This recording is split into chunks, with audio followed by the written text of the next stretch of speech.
Good morning trainees, नमस्कार। नए video में आप सभी का स्वागत है। चलिए आज हम नोटिफिकेशन की चर्चा करेंगे। दक्षिण रेलवे है ना, साउदर्न रेलवे की ओर से आईटीआई पास आउट अभ्यर्थियों के लिए बड़ी बहाली आ चुका है। तो हम इस बहाली पर चर्चा करेंगे। यह बहाली किस टाइप है और कौन से स्टेट के कैंडिडेट फॉर्म अप्लाई कर पाएंगे, अप्लाई करेंगे तो क्या क्या प्रोसीजर लगेगा, साथ ही कितने फीस रखे गए हैं और एज रिलेशन अर्थात उम्र कितनी मांगी गई है, कितने वर्षों की ये जॉब पीरियड होगा, इन पर भी हम थोड़ी चर्चा करेंगे। तो चलिए फटाफट हम वीडियो को स्टार्ट करते हैं। वीडियो को स्टार्ट करने से पहले जब आप नए ऑडियंस हैं तो आप हमारे चैनल को सब्सक्राइब करें, इन बगल के बेल आइकन को प्रेस करके ऑन रखें ताकि जब भी सूचना अपडेट हो आप तक पहुंच सके और आप उस सूचना का बेनिफिट उठा सके, लाभ ले सके। चलिए स्टार्ट करते हैं। तो आप देख पा रहे हैं यहाँ पर सेंट्रल वर्कशॉप पर्सनल ब्रांच है ना, पोन्नाबलाई ट्रिकीफो, डेट 23 जनवरी को ये अपडेट हुआ है। तो ये कंबाइंड नोटिफिकेशन है इंगेजमेंट फॉर अप्रेंटिस ट्रेनीज। जो भी प्रशिक्षणार्थी जो आईटीआई पास आउट है और अप्रेंटिस करना चाहते हैं उनके लिए बेहतर अवसर इन अपॉर्चुनिटी है दक्षिण रेलवे। चलिए देखते हैं, डेट ओपन की बात करते हैं तो 29 जनवरी से फॉर्म स्टार्ट हो चुका है और 28 फरवरी तक इस फॉर्म भरे जाएंगे शाम के 5 बजे तक। चलिए तो आगे हम कवर करेंगे फ्रेशर कैंडिडेट, क्या आप आईटीआई जस्ट पास आउट है और आपको अप्रेंटिस के लिए मौका मिलेगा? तो जी हाँ, ज़रूर मिलेगा। तो हम देखते हैं सिग्नल और टेली कम्युनिकेशन वर्कशॉप है ना, पोंडनूर कम पुडानूर कोयम्बटूर के लिए। तो यहाँ पर देखिए यूआर के लिए 10 पद है, एससी के लिए 3 है, एसटी के लिए 1 है, ओबीसी के लिए 5 है, ईडब्ल्यूएस के लिए 1 है, टोटल 20 पद है। तो कहाँ के लिए? सिग्नल टेलीकम्युनिकेशन वर्कशॉप के लिए। दूसरे में कारेज एंड वैगन वर्कशॉप पैराम्बर के लिए। फिटर ट्रेड में टोटल है 52 पद है। यहाँ पर कैटेगरी वाइज डिवाइड किया गया है। वेल्डर ट्रेड के लिए 31 पद है, तो टोटल 83 पद यहाँ पर मिलेंगे। तो इसकी पीडीएफ मैं आपको मेरे टेलीग्राम चैनल पे दे दूंगा, तो आप टेलीग्राम चैनल को ज्वाइन करके पीडीएफ को आप ले पाएंगे। चलिए आगे हम कवर करते हैं और कहाँ पर हमें railway hospital Perambur medical laboratory technician के लिए है। तो ये एमएलटी जिन्होंने रेडियोलॉजिस्ट, पैथोलॉजिस्ट एंड कार्डियोलॉजी से आप पास आउट कैंडिडेट हैं तो आप अप्लाई कर पाएंगे। तो देखिए रेडियोलॉजिस्ट के लिए टोटल 3 पद है, यूआर में 2 है, ओबीसी में 1 पद है। इनके अलावा आप पैथोलॉजी किए हुए हैं तो 8 पद आपको मिलेंगे। 4 पद यूआर के लिए है, 1 एससी एसटी ओबीसी के लिए 1 और 2 है ओबीसी के लिए। एमएलटी कार्डियोलॉजी यदि आप पास आउट कैंडिडेट हैं तो 9 पद आपको यहाँ देखने को मिलेंगे। तो यहाँ पर यूआर के लिए 5 पद है और एससी एसटी के लिए 1 पद है, साथ ही ओबीसी के लिए 2 पद सुरक्षित है। चलिए एक आईटीआई जो पुराने आईटीआई पास आउट कैंडिडेट है उनके लिए सिग्नल टेलीकम्युनिकेशन वर्कशॉप पोंडनूर कोयम्बटूर के लिए निकल के आ गए हैं। तो फिटर ट्रेड के लिए टोटल 29 पद है, यूआर में 13 है, एससी एसटी ओबीसी। तो इनकी जानकारी मैं आपको पीडीएफ फॉर्म में अपने टेलीग्राम में दे दूंगा।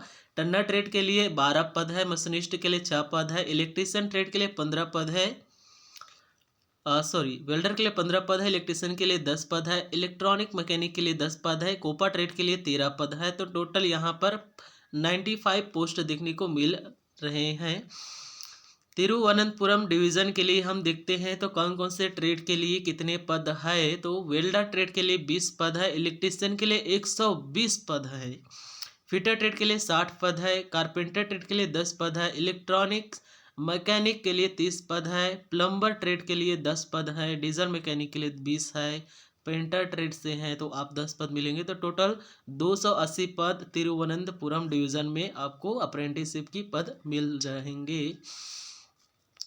प्लग डिवीजन के लिए हम देखते हैं कौन कौन से ट्रेड के लिए कितने पद सुरक्षित है। तो प्लम्बर ट्रेड के लिए 10 पद है, कारपेंटर के लिए 10 है, वेल्डर के लिए 30 है, कारपेंटर अब पेंटर के लिए 10 है, इलेक्ट्रीशियन के लिए 20 पद है, फिटर के लिए 20 पद है, कोपा ट्रेड के किए कैंडिडेट के लिए 10 पद है, मैकेनिक रेफ्रिजरेटर एयर कंडीशन जिसे RAC नाम के जानते हैं, तो इनके लिए 10 पद है। इनके अलावा information communication and technology and maintenance से 5 पद है। साथ ही SS अर्थात स्टेनोग्राफर सेक्रेटरियल असिस्टेंट के लिए 10 पद है, अर्थात टोटल 135 पद है पलक्कड़ डिवीजन के लिए।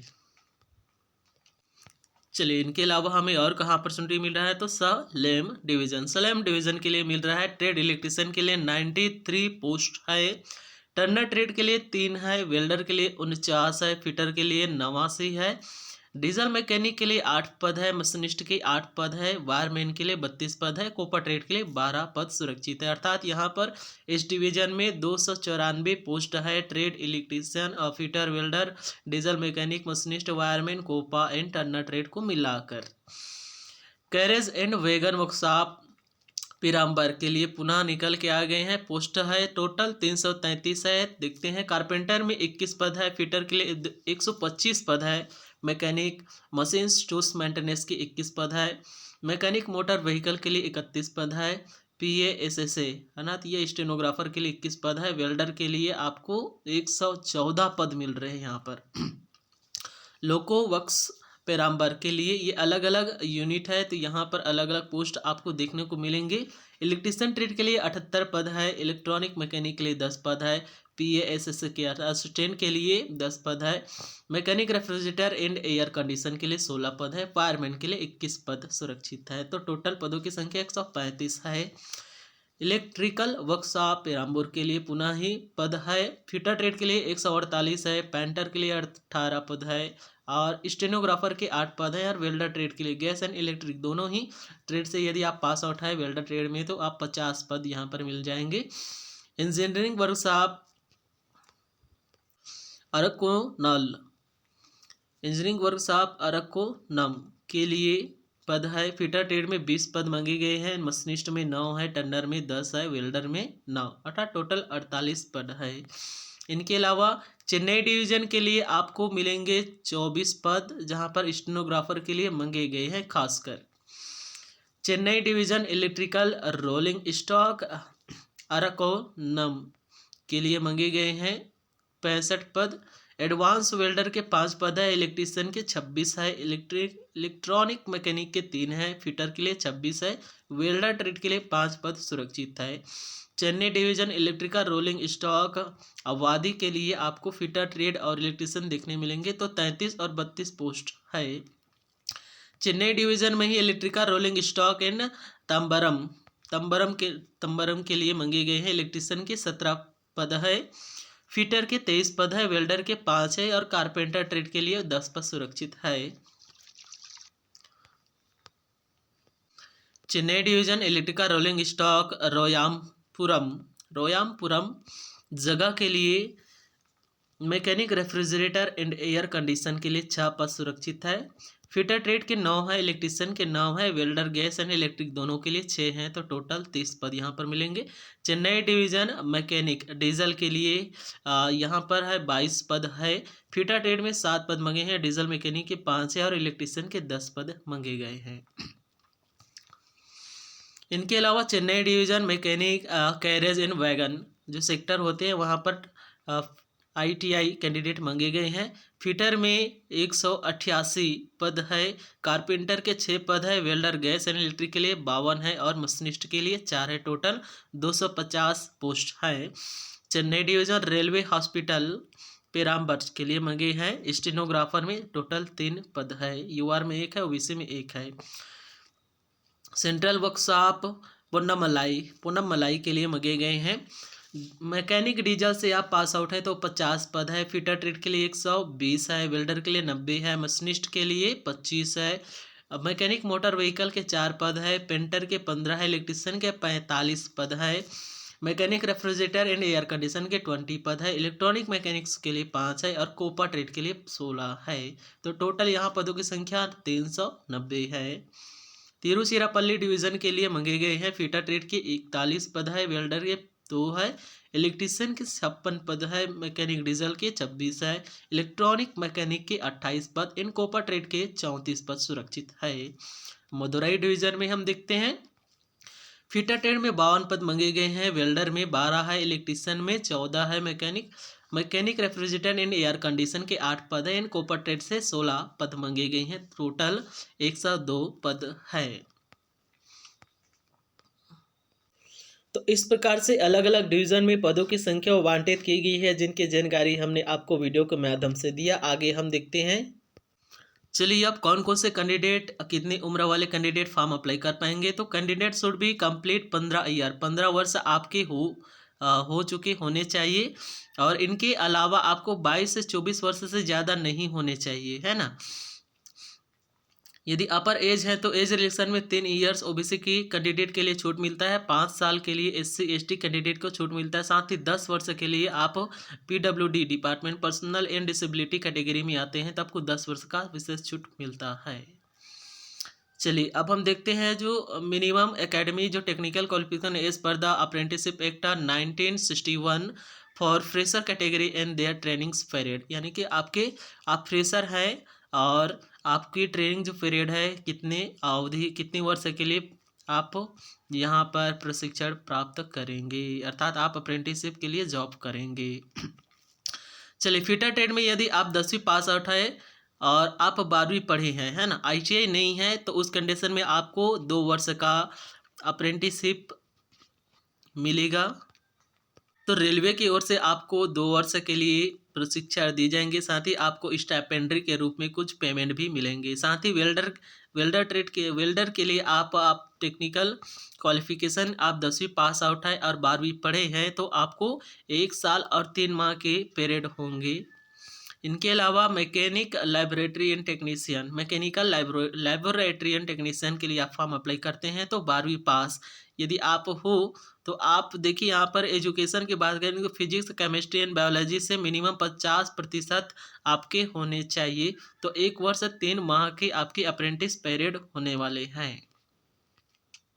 तो चलिए, यहाँ पर नोटिस दिया गया है, नोटिस को हम कवर करते हैं। तो आपके मिनिमम 50% मार्क होने चाहिए। यदि आप SC ST PWD डिपार्टमेंट में आते हैं और 50% नहीं है तो आप अप्लाई नहीं कर पाएंगे। इनके अलावा हमने बताया कि 10वीं 12वीं पढ़े हैं तो उनके लिए आपको क्या होना चाहिए। यदि आप हाई क्वालिफिकेशन रखते हैं, डिप्लोमा या डिग्री, पॉलिटेक्निक, इंजीनियरिंग रखते हैं और आपने ऑलरेडी कोर्स को कंप्लीट कर चुके हैं तो इस फॉर्म के लिए अप्लाई नहीं कर पाएंगे। आपके लिए दूसरे फॉर्म है।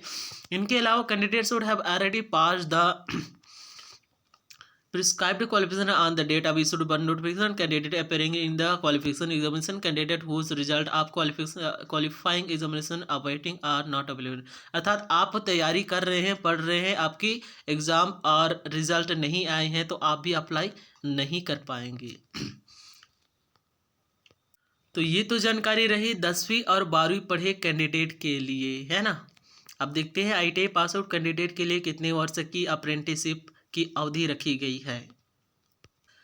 चलिए, मिनिमम टेक्नीशियन यदि आप ITI पास आउट हैं, डिप्लोमा है, डिग्री है तो आपके लिए कितने वर्ष का पीरियड होने वाले हैं। यदि आप trade fitter, tender mechanic, electrician, machinist, mechanic motor vehicle से बिलोंग करते हैं तो आपको 10वीं में मिनिमम 50% होने चाहिए। साथ ही 10+2 सिस्टमेटिक एजुकेशन से पास आउट हो। साथ ही ITI में आप प्रॉपर अपने ट्रेड से पास आउट होंगे तो आप इसके लिए एलिजिबल है। आप NCVT ट्रेड से बिलोंग कर सकते हैं और SCVT ट्रेड से बिलोंग कर सकते था। दोनों ही ट्रेड अर्थात SCVT कैंडिडेट भी फॉर्म अप्लाई करेंगे और NCVT ट्रेड कैंडिडेट भी फॉर्म अप्लाई कर पाएंगे। 1 साल की आपकी अप्रेंटिसशिप की पीरियड होगा।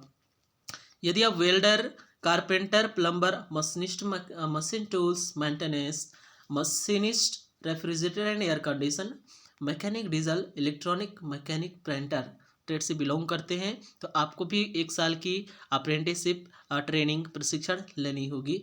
आप भी मिनिमम 10वीं पास होनी चाहिए। साथ ही ITI में अपने पर्टिकुलर ट्रेड से पास आउट होने चाहिए। आप NCVT सर्टिफिकेट हो सकता है और SCVT सर्टिफिकेट हो सकता है, दोनों ही अवेलेबल है यानी कि एलिजिबल है। यदि आप वायरमैन ट्रेड से बिलोंग करते हैं तो आपकी पीरियड भी 1 साल का होगा। आप कंप्यूटर से बिलोंग करते हैं या स्टेनोग्राफर से बिलोंग करते हैं तो 1 साल की आपकी प्रशिक्षण अवधि होगी। यदि आप information communication technology system maintenance से बिलोंग करते हैं तो आपकी भी प्रशिक्षण अवधि 1 साल की होगी। Computer operator and programming assistant अर्थात कोपा टेट से बिलोंग करते हैं तो 1 वर्ष का आपका अप्रेंटिसशिप प्रशिक्षण होने वाला है। एडवांस वेल्डर से बिलोंग करते हैं तो 1 वर्ष का, अर्थात जितने भी स्टेनोग्राफर से भी आप बिलोंग करते हैं तो आपको 1 वर्ष का होना चाहिए। देखिए यहाँ पर इंग्लिश स्टेनोग्राफर की चर्चा की गई है, तो सेक्रेटरियल प्रैक्टिस दोनों ही सीखेंगे। अर्थात यहाँ पर स्टेट काउंसिल से यदि आप एससीवीटी सर्टिफिकेट होल्डर हैं तो भी आप फॉर्म अप्लाई कर पाएंगे, एनसीवीटी होल्डर है तो भी आप फॉर्म अप्लाई कर पाएंगे। चलिए, टेक्निकल क्वालिफिकेशन के लिए भी यहाँ पर नोटिस दिए गए हैं, तो कौन कौन से कैंडिडेट फॉर्म अप्लाई कर पाएंगे इसके भी हम चर्चा कर रहे हैं। तो पहले लाइन कहता है कि यदि आपके मिनिमम 50% मार्क का नहीं है तो आप SC/ST PWD कैंडिडेट है तो आप फॉर्म अप्लाई नहीं कर पाएंगे। इनके अलावा वे कैंडिडेट जो हाई क्वालिफिकेशन रखते हैं, जैसे कि डिप्लोमा, डिग्री, इंजीनियरिंग या पॉलीटेक्निक, है ना, उन्होंने अपने कोर्स को ऑलरेडी कंप्लीट कर, अप्रेंटिस आप ऑलरेडी कर चुके हैं तो आप पुनः अप्रेंटिसशिप के लिए आवेदन नहीं भर पाएंगे। तीसरा कॉलम कहता है कि वे कैंडिडेट जो पढ़ाई कर रहे हैं, जिनके पास अपने सर्टिफिकेट्स नहीं है या एग्ज़ाम दिला चुके हैं लेकिन नहीं आया है, वे कैंडिडेट फॉर्म अप्लाई नहीं कर पाएंगे, इस पद के लिए एलिजिबल नहीं है। यदि हम फॉर्म फीस की चर्चा करें तो 100 रुपये फॉर्म फीस है और यह नॉन रिफंडेबल है, अर्थात आपको पुनः वापस नहीं मिलेगा। इनके अलावा आपको प्रशिक्षण अवधि के दौरान स्टाइपेंडरी रूप से आपको मंथली पेमेंट किए जाएंगे, जो कि रेलवे बोर्ड के सर्कुलर द्वारा निर्धारित की गई होगी। तो रेलवे अप्रेंटिस में आपकी मेरिट लिस्ट तैयार की जाएगी। आज चलिए सिलेक्शन प्रोसेस कैसे होगा हम देखेंगे। तो taking the average of the percentage of marks obtained by the candidate in both matriculation and ITI examination giving equal weightage to both, अर्थात आपके 10वीं की मार्कशीट के परसेंटेज और ITI के मार्कशीट के परसेंटेज का 50% कट ऑफ करके मेरिट लिस्ट तैयार किए जाएंगे। साथ ही इससे आपका सिलेक्शन होगा। जैसे आपका सिलेक्शन हो जाता है, आपको इनवाइट किया जाता है तो मेडिकल सर्टिफिकेट आपको ले जाने हैं। तो selected candidate shall have to bring medical certificate at the time of document verification in the subscribed format as per apprentice act 1961 in para 4 of apprentice rules 1992, अर्थात अप्रेंटिसशिप अधिनियम के अनुसार ही आप मेडिकल सर्टिफिकेट बना के आप वहाँ पर जमा करेंगे। तो कहाँ से लेबल होगा देखते हैं। तो medical certificate should be signed by government authorization doctor, है ना, जैसे कि यहाँ पर असिस्टेंट सर्जन ऑफ सेंट्रल या स्टेट गवर्नमेंट हॉस्पिटल के टर्म्स में रेलवे बोर्ड से आप बनवा सकते हैं। इनके आगे हम चर्चा करते हैं। तो ये तो हो गया आपका सिलेक्शन कैसे होगा, मेडिकल फिटनेस के लिए क्या क्या लगेगा। तो देखिए यहाँ पर नोट फॉर कैंडिडेट दिया गया है। तो आप फॉर्म अप्लाई कहाँ पर कर पाएंगे। तो रेलवे की वेबसाइट है www.apprenticeshipindia.gov.in पर आप लॉगिन करके आप क्या कर सकते हैं, फॉर्म अप्लाई कर सकते हैं। तो चलिए यहाँ पर देखिए बहुत सारे फॉर्म आप कास्ट सर्टिफिकेट किस प्रकार से होने चाहिए, इनके फॉर्मेट दी गई है। इनके अलावा OBC सर्टिफिकेट, आप OBC बिलोंग करते हैं, इनके फॉर्मेट इस प्रकार से होने चाहिए। सर्टिफिकेट, OBC सर्टिफिकेट, डिक्लेरेशन के इस प्रकार से फॉर्मेट होने चाहिए। इनके अलावा गवर्नमेंट नेम ऑफ एड्रेस, आपकी अथॉरिटी इश्यूज बाय सर्टिफिकेट, आपकी इस प्रकार से फॉर्मेटिंग होनी चाहिए। इनके अलावा सर्टिफिकेट ऑफ मेडिकल फिटनेस, तो इस प्रकार से फॉर्मेट होने चाहिए। यदि आप इस फॉर्मेट को पाना चाहते हो तो हमारे टेलीग्राम का लिंक मैं वीडियो के डिस्क्रिप्शन में दे दूंगा, आप वहां चले जाएंगे और इस डॉक्यूमेंट को आप इजी से आप ले सकते हैं फ्री ऑफ कॉस्ट में। तो चलिए अब देखते हैं कि जो दक्षिण रेलवे, साउदर्न रेलवे वैकेंसीज है अप्रेंटिस की, जो ITI ट्रेनिज और डिप्लोमा ट्रेनिज के लिए निकल के आ गए, साथ ही 10वीं 12वीं पढ़े कैंडिडेट के लिए भी है। अब कौन से कैंडिडेट फॉर्म अप्लाई कर पाएंगे, तो एरिया वाइज हम देखते हैं कौन से कैंडिडेट फॉर्म अप्लाई कर पाएंगे। तो आप यदि तमिलनाडु स्टेट से बिलोंग करते हैं तो आप फॉर्म अप्लाई कर पाएंगे। यदि आप पुदुचेरी जो केंद्र शासित राज्य है ना, वहाँ से बिलोंग करते हैं तो भी आप फॉर्म अप्लाई कर पाएंगे। इनके अलावा केरल राज्य से बिलोंग करते हैं तो आप अप्लाई कर पाएंगे। इनके अलावा अंडमान निकोबार एंड लक्षद्वीप जो आइसलैंड यूनियन टेरिटरी है वहाँ से बिलोंग करते हैं तो भी आप अप्लाई कर पाएंगे। इनके अलावा आंध्र प्रदेश से आप बिलोंग करते हैं तो केवल 2 ज़िले का मेंशन किया गया है। तो 2 ज़िले कौन कौन से हैं? SPSR नेरोल एंड चित्तौड़ से बिलोंग करते हैं तो आप फॉर्म अप्लाई कर पाएंगे। यदि आप कर्नाटक राज्य से बिलोंग करते हैं तो एक डिस्ट्रिक्ट जहाँ पर दिखा डिस्ट्रिक्ट है दक्षिणा कन्नाडा है ना, से बिलोंग करते हैं तो आप फॉर्म अप्लाई कर पाएंगे। तो चलिए आज के वीडियो में यहाँ तक हमने आपकी जानकारी को डीपली से दिया। उम्मीद करते हैं आपको रेलवे की वैकेंसीज अच्छी लगी हो। बहुत सारे पद है तो वे कैंडिडेट जो इस राज्य से बिलोंग करते हैं, इस स्टेट से बिलोंग करते हैं, फॉर्म अप्लाई जल्दी कीजिए क्योंकि इनकी लास्ट डेट 28 फरवरी 2024 को शाम 5 बजे तक है। चलिए वीडियो अच्छी लगी तो लाइक कीजिए, कमेंट करेंगे, साथ ही हमारे चैनल को सब्सक्राइब कर बगल के बेल आइकन को ऑन रखेंगे। अपना ख्याल रखिए। मिलते हैं नेक्स्ट वीडियो में। जय श्री कृष्णा।